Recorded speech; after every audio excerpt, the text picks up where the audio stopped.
Welcome to the channel. Here, we master tricky words and their pronunciations. Today, we're tackling the word rhapsodize. It might seem a little tricky, but by the end of this video, you'll be able to pronounce it with confidence. The correct pronunciation is rhapsodize. Let's break it down. First, we have R-A-P, which sounds like the rap in rap. Next is Sue, which sounds like the Sioux in sun. Finally, diz, which rhymes with wise. Now let's put it all together. Rhapsodize. Try repeating after me. Rhapsodize. Now a little faster. Rhapsodize. And at full speed. Rhapsodize. Keep practicing, and soon, this word will feel natural to you. Now that you've mastered the pronunciation, let's go over the meaning.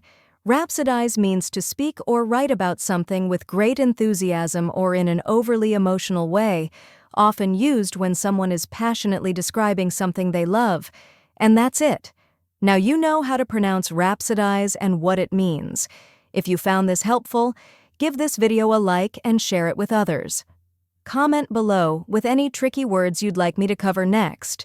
And don't forget to subscribe for more pronunciation guides. See you in the next video.